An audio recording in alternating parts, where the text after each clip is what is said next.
What's up, y'all? It's Black Hippie 333, and today I want to do a video on Scorpio Moon. This is a special video to me because I am a Scorpio Moon myself, and I think it's one of the most powerful placements of the moon, especially with it being the fall. So it's not a placement that's seen as easy or seen as um, it's intense. That's to say the least. I'll just kind of jump into it and just kind of, you know, give my intro to it. So for me, for you guys that don't know, the moon placement is your subconscious. And so if you don't already have your chart, you can go to different websites like Cafe Astrology.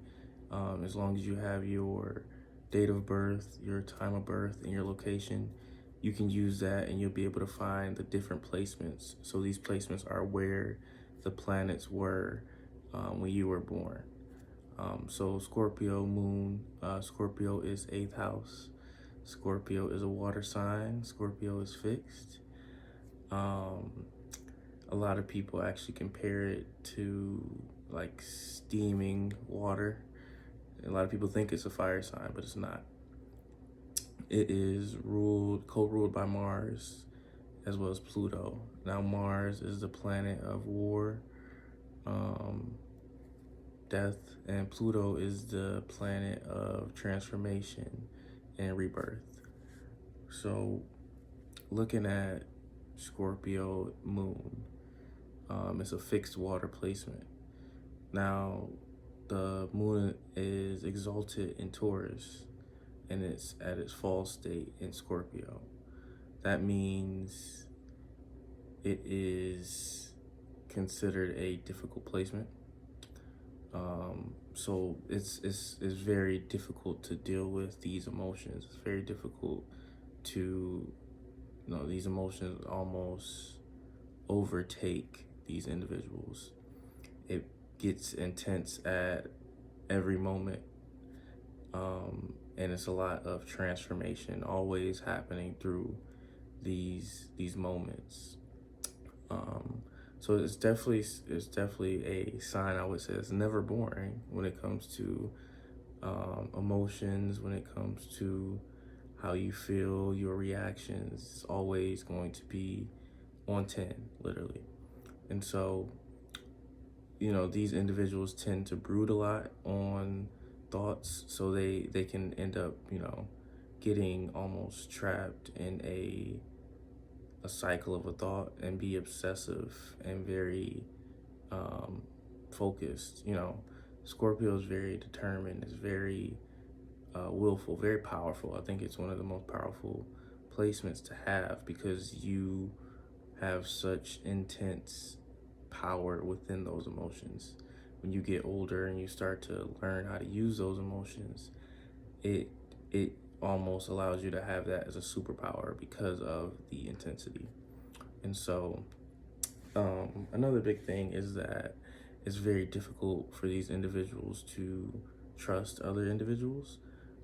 It deals a lot with trust issues, privacy. These individuals typically, they don't think that other people would necessarily understand what's going on in their mind. I think that's an extra layer, and that's why it's so private, because it really holds dear that emotion, that feeling, that intimacy, that vulnerability is something that has to be earned, because for a lot of people, you don't want to be abandoned by another individual. You don't want to be seen as different, or you don't want to be seen as too much. So I think a lot of the privacy and the secrecy of it it's so dark, it's so heavy that it has to be earned, it has to be seen as comfortable around that other individual to really show that emotion and really allow that person to see what's happening in their heads. It's also a lot of these individuals learn through their emotions, and through these moments of crises, they thrive in crisis. Crisis is what allows them to really almost get out of that mode of survivor. They learn how to very quickly deal with these crises, because they're always mentally and emotionally dealing with very extremes at all times.